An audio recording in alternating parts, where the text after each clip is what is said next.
All right. Welcome back. We're episode 24, officially back on the grind, new setup, dude, I feel like we're just revitalized. We're just back better than It ever. And it just, feels like, when a company gets a rebrand, it's like that's what we just went through. yeah. I'm trying to think of like a company that's rebranded. Dude, some like Staples did a rebrand in the last like 3 years, and I honestly think it wasn't that great. But I feel like we went through a little bit of a rebrand, and we're on the come up. Yeah, dude, we are. I mean, just getting right into it. We've both had ourselves a couple mornings, but I think maybe you start us off. Let's hear about your day so far. Yeah, I'm gonna. We got to address this right away because I got I think I got five. Maybe it was four or five, but I got some feelings this morning. Dude, I feel like it doesn't look as bad now, but I took a video. I'll have to send it to you after. Like, it literally, I look like Jennifer Coolidge. Like, when I stepped out of the dentist, my cheeks, I feel like we're up to here. And, like, I don't know what's going on, but if I'm talking funny, if I look funny, I feel like I'm trying not to laugh because I feel like you're saying, like, I don't look weird, but like, you've got numbed up going to dentist. Like, it feels way worse than like what it looks like. Yeah, yeah. But yeah, dude, love waking up. I like having the dentist appointment early to get it done, but like 8 a.m. just numbed up and getting drilled on in the mouth for pause. But but yeah, dude, not ideal. So I'm getting that out there right away. Yeah, no, it's no, you look fine, but yeah, I can slightly tell a little bit, but the people will love it. That's what we're doing. We're just keeping it real, keeping it authentic, and Super bringing it. organic. Yeah, 100%. So, dude, my morning to really quickly, I had And a I haven't heard meeting. this yet for the viewers. I'm learning this at the Yeah, same time everybody else is. this is just fresh. I had a meeting like an hour ago, and then I had to do like a couple tasks. Got a call from a client, and I was like, "Oh, I've got like 40 minutes before I was meeting you to do this." And I was like, "You know what? Screw it." Like we talked about yesterday. Like I keep just saying no and just getting sucked into work in the middle of the day. I was like, "I got 40 minutes. I'm gonna run down to the ocean." So like I grabbed my goggles and snorkel, went out, dude. Best decision I ever made. Like I go out there, look down, turtle right underneath me. I swim down. I'm just like let all my air out so I sink to the bottom and I'm chilling, just kind of like sitting.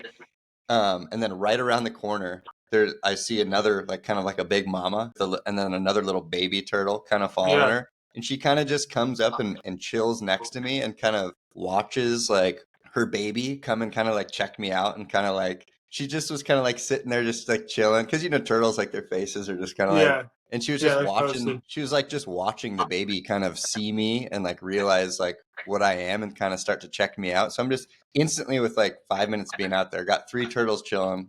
Whatever.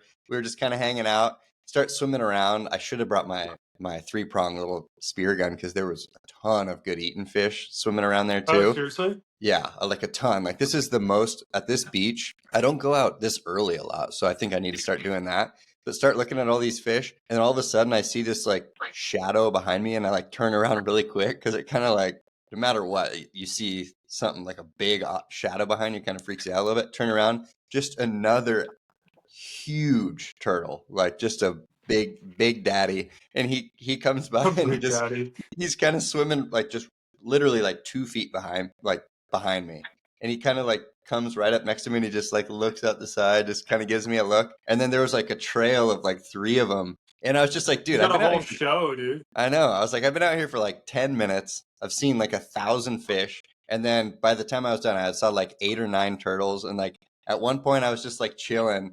And there's just like four or five turtles around me. And they're all just kind of like checking each other out. I'm just chilling, letting them do their thing. But kind of, I was just like, dude, what a freaking morning. Like, and I was about to just like say, like, no, I only got 40 minutes. I'm just going to knock out some emails and do this. I'm like, dude, this is why you freaking Yeah, take just take the send it. time. It was just such an electric morning. I'm just fired up right now, dude. Yeah, dude. So is it totally cool to go out and catch like I guess catch stab fish like that? Like it's in Hawaii. Yeah. There's no like laws that say you can't do that. No, no, you can totally spearfish. There's like a few kinds of fish that you can't get, like maybe some of the that are endangered or You're like just especially. coming up with a full dead turtle, like Yeah, turtles are a big no-go. yeah. And you're not supposed to get like you can't like touch the turtles and stuff like that. Oh, really?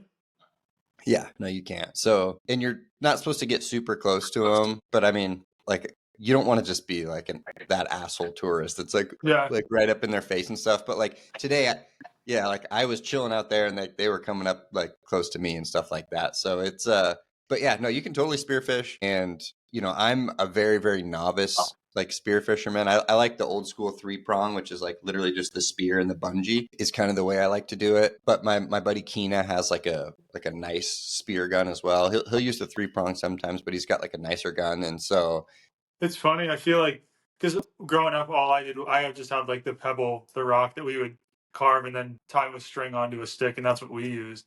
But yeah. I know nowadays it's more common. How what you guys use? I'm sure. Yeah, no, I've heard that like yeah, Puyallup, Washington is actually like a world-renowned spearfishing spot. Yeah, Like growing up, that's like all we did. I mean, yeah, you know. yeah, no, that actually makes total sense. But no, I was like kind of because I was debating bringing out the 3-prong this morning, but I was kind of happy I didn't because I was like, dude, it's just like such a vibe out here right now. I don't even like want to be focused on like trying to do anything. I was just like just enjoying it and Yeah, you just just got a vibe. I know, but yeah, dude. So just a fire start to the day. But getting into our segments here, so that's kind of what's new with me, and we already talked about what's new with you this morning. Yeah. Shooting into this second little segment, market. What's going on? What are you seeing? I guess like right now, we're still pretty close after the election, but what are you seeing on Goody's side of the world?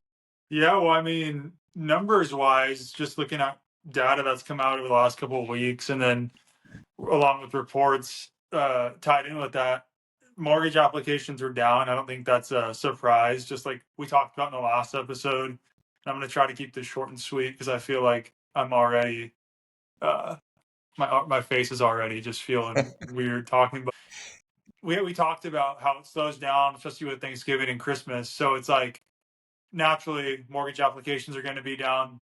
Having a lot more conversations with buyers that are interested in getting into a home before the new year. And I think they're being a lot pickier, which I don't have a problem with. I think it's okay to be picky right now because they know they're going to buy before the year's over and they can be selective on the property they're going to buy because now they're just like, hey, I know my price point.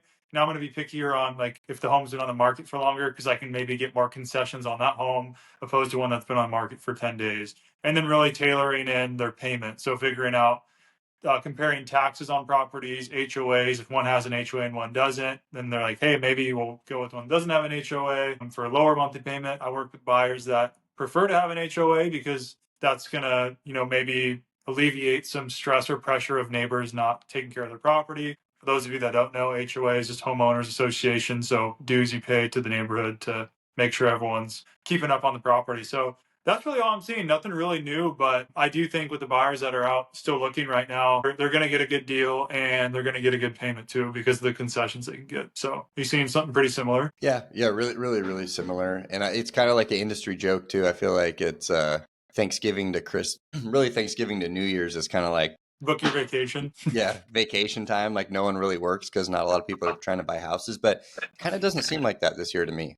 Obviously, it's seasonally, it's still slower than maybe the rest of the year, but it does seem to me too like more people are like, no, I want to get a home by the end of the year and things like that. So I'm kind of seeing the same thing, and yeah, I think they're kind of seeing the same kind of what we're talking about with leverage. They're like, hey, this might be my chance before the frenzy kind of comes, next spring. So, which I think is really good. People thinking ahead, and yeah, dude, I think there's a lot of opportunity out there right now. I know we kind of say that a lot, but I think there's opportunity in every market. But truly, during a slowdown and when next year's projected to pick up transaction wise quite a bit, I think buyers are starting to kind of see like, oh, I might not be holding the cards here come 3 to 6 months. Yeah, I agree with you. And I don't think that's not true saying, we're always saying it's a good opportunity because the reality is it's better in the market than out, and that's what we're going to jump into is talk about appreciation because of the fact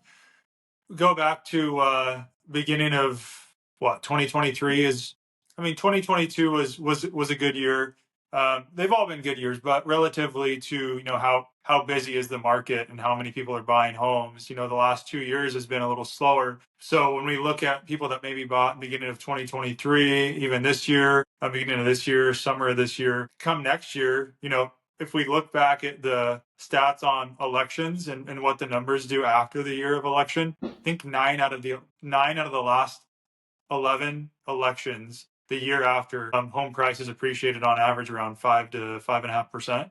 Might even be 6.5%. I'll have to go back and look. But the reality is, the people that bought within the last 2 years, not only are they going to be able to refinance if they got like a 6.5, 7.5% rate, so they're going to have that alleviation on their monthly payment. But is that even a word? I If think it's so. not, I think you nailed that. I think I'm biting off more than I can chew with this whole numb thing. But they're not only are they going to be able to take off so much on their monthly payment, but they're also going to see all that appreciation continue to rise. So if they bought a home for 425, say beginning of 2023, when they refinance, your home might be worth 500K, and they've got 75,000 in equity, which they wouldn't have got if they bought, say, spring or beginning of next year, and you got that lower rate that person that bought 2023 is going to refinance to. So those are going to be the benefits. I'm sure you can kind of touch on too with appreciation, like if you're having those kind of conversations with your clients, and you can maybe touch on like how that's so crucial to bring up in conversations when talking with buyers, especially first time, because I think when you're buying your house, you're not thinking of all the benefits. Naturally, as humans, we think of all the negatives, like what if I lose my job? What if like I can't take on this payment? And it's like, think about all the positives that are going to come out of this and not the negatives, because it's so easy to be like I just said, like, oh shoot, like this is scary. It's a huge change. Yeah, no, 100%. And this is a question that I literally got yesterday. And so we're kind of like thinking about doing like a question of the week. And I think this is a perfect one. Is someone was like, hey, okay, so I'm looking at buying this house for 300, say 5 years from now, if it's worth 400, what does that mean? Like, what does that equity mean to me? Like, do I just get like a check? And I was like, well, not necessarily. If you were to sell it, yes, you would get the check, but you have that equity in your home.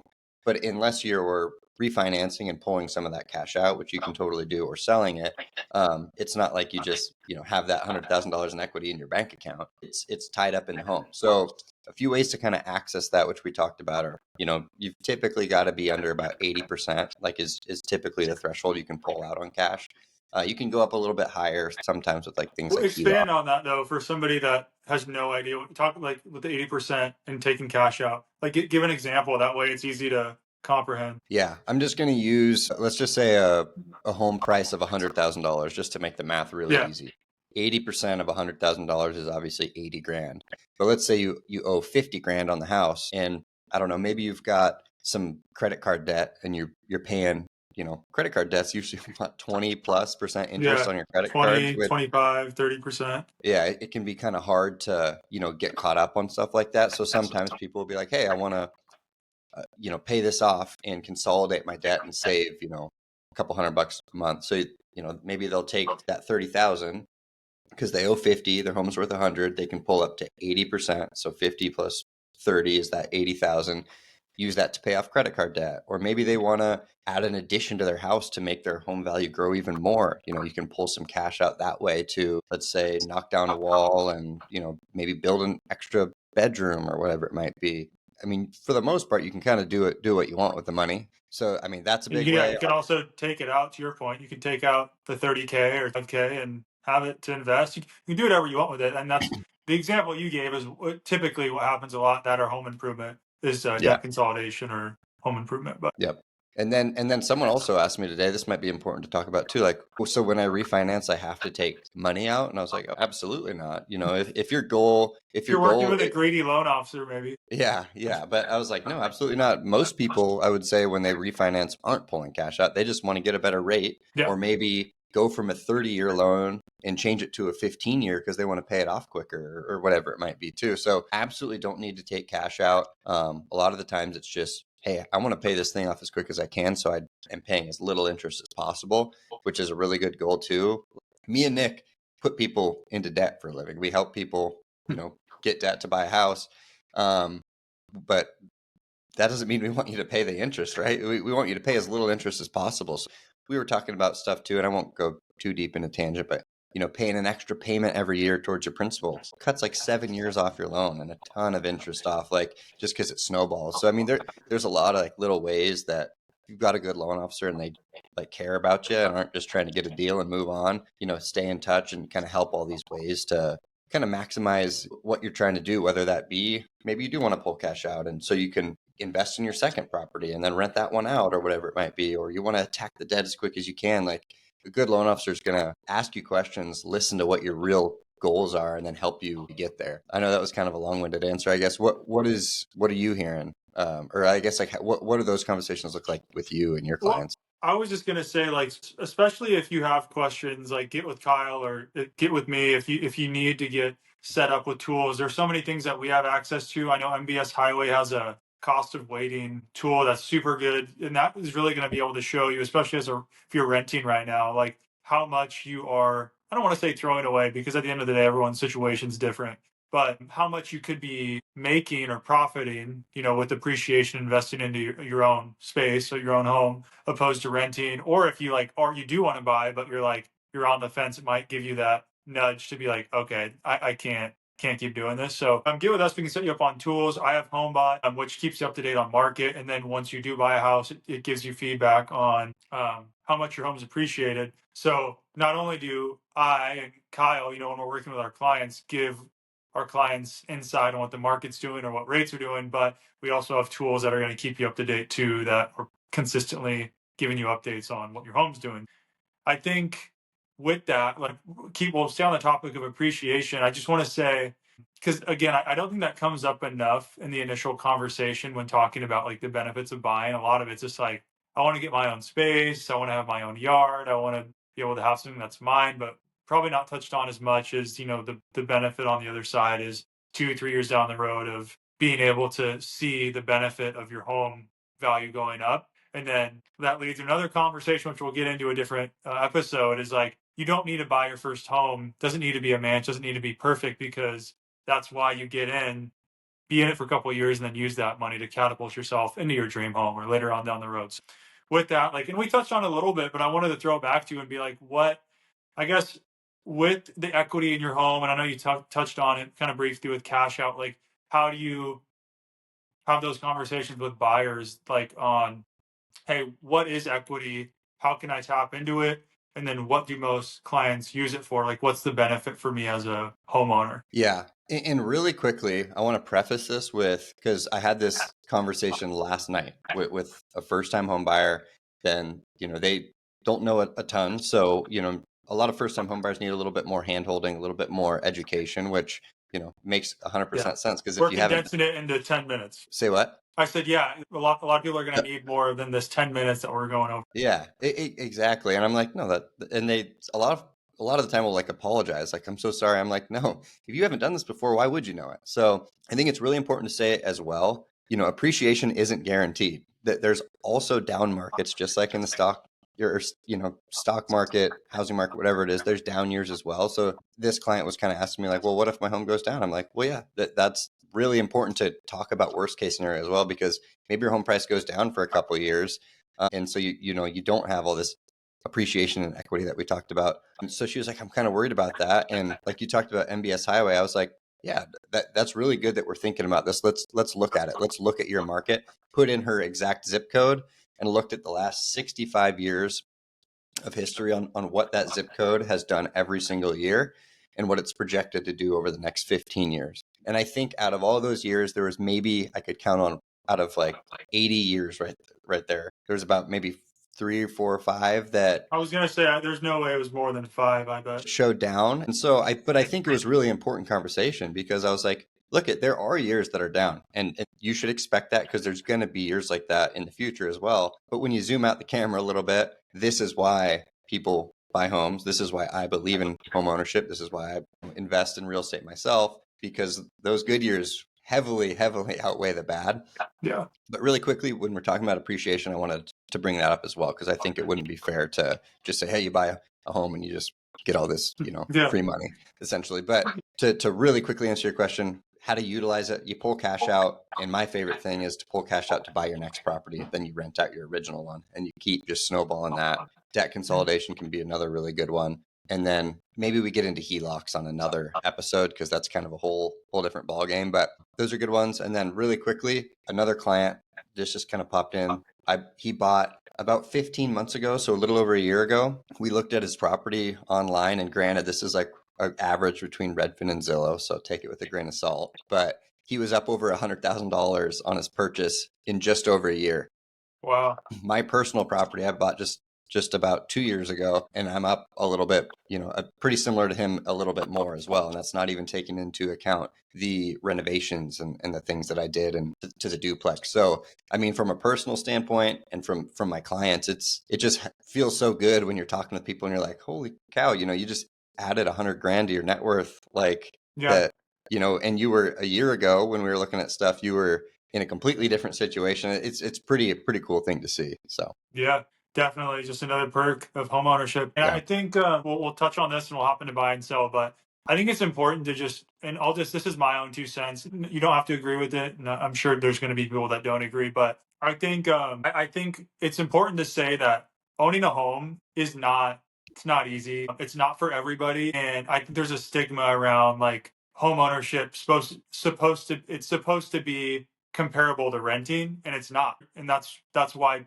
it's a big jump. That's why you have to save money and you have to work hard and actually plan to save money to buy the house and then maintain the house and take care of the house. Like it's not a get $10,000 for down payment, buy the house and to done with it. So like I think that's important to realize, because not I personally, and I don't want to get too into this, but I don't think that everybody deserves to own a home. I think it's something that you should have to work for and save up money in order to do and accomplish. And then you got to maintain and take care of it. But there's a reason that a lot of people rent. It's because they don't either save the money to do it or aren't willing to take care of it or just don't feel like they want to pay more. But there's a light at the end of the tunnel, which is what we're talking about, which is appreciation, having an investment. Like, I mean, use your example, you're up $100,000. We'll use that number in 2 years because you saved up money, you set aside time, you bought a duplex, you put a lot of hours in on upgrading it and fixing it, and now you're in a position. I think it'd be hard to argue that you would change anything in that scenario. So if you're thinking about it, it's worth it, but work hard at it, and it all makes it. It's all worth it in the end. That's just my 2 cents. I feel like that needed to be said, because I think when you brought up the downside of things, it's important to know, like, you take on the risk, but usually the risk gets the reward, and that's part of becoming a homeowner. yeah, no, 100%. It's real estate. Anything worth it is not all sunshine and rainbows. Whether it be the stock market, real estate, or whatever. There's risks. There's work. But if you're willing to take the risk and put in the work, then most of the time you're rewarded on the Yeah, other side of you it. get a But I good think, payoff. like you said, it's so important to be transparent in this industry and talk about all facets, whether it be positive or negative. And so there's definitely it definitely takes some work and Well, some yeah, it's planning. like I had a couple conversations over the last probably 3 or 4 months with people renting. Like, well, I rent 2,200 now. Like, I don't want my payment to go up to 2,800. I'm like, I didn't either when I bought my house, but that's just as a loan officer. Let me preface by saying, like, there's ways to get your payment down. I'm by no means am I saying no, this is your payment, you're stuck with it.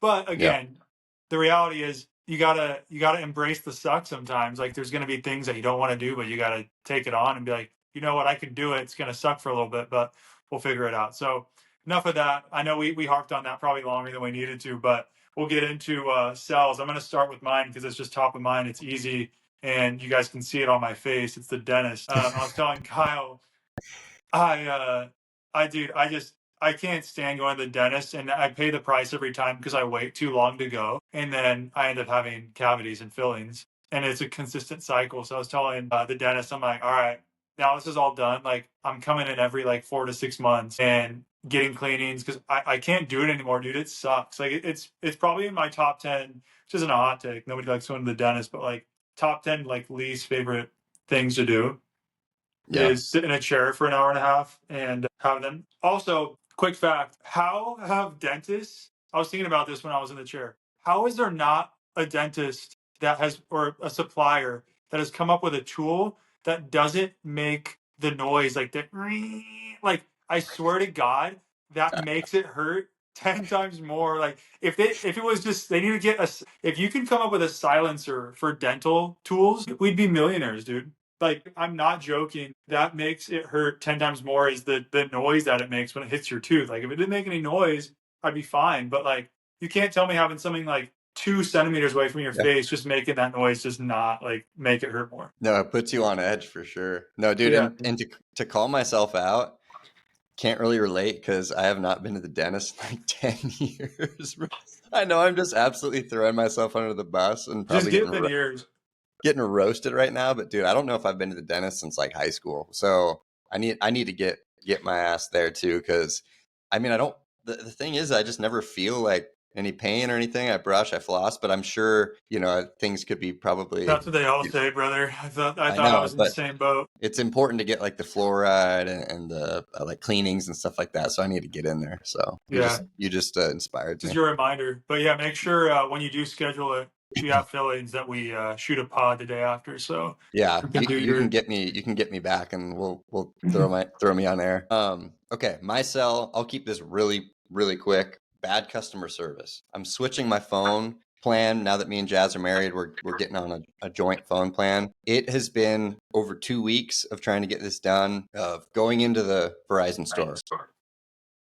We can't do that in the store. You got to call this number. Then you call and it's a hold for 2 hours. And then it's someone that says, okay, yeah, I'm going to do this. And then they mess up and they don't do it. So you have to call them back the next day for 2 hours. And it's just like, What? do you guys want my business or not? Like I'm trying to give you Are guys you guys money. both on Verizon? I wasn't. I was Okay. on Xfinity, which I never had problems with. It was good, but we were like, yeah, we should get on the same phone plan finally. You know, like it's about time. And dude, we're going on 2 weeks. It's still not even done yet. I've been in the store, I think 4 times, and I think we've called probably 4 or 5 times.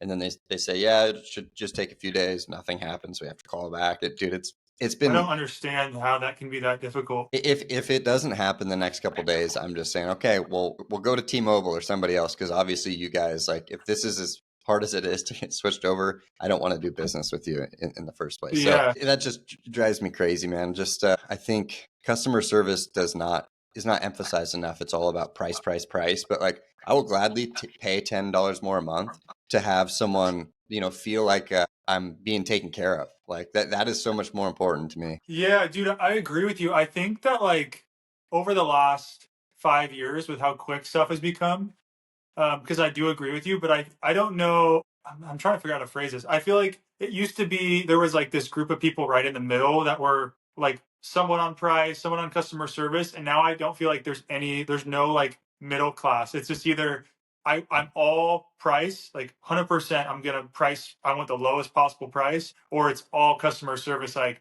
you have this group of people that like I'll pay you whatever, just like take care of me. I want to be able to trust you. I don't feel like Yeah. there's really any in between anymore. So I agree, and dude, I think any big company like that you have to deal with where you just can't get a quick answer is super frustrating because it's like to your point, there's probably 5 things that come up as like issues or problems that the company has to solve, and they should have those quick solutions like Yeah. immediately. Like your scenario should be something that is a daily occurrence. So how it Yeah. would Well, I take mean, that long is crazy. they're doing that for thousands of people every day. It's Correct. like, and I'm such like a systems like guy. Like that's like I'm so like type A like systems like with my business and all that stuff. I'm like, Yeah. freaking hire me as a consultant. Let me come in here and I'll Yeah. help you. Like It's so like funny. for free.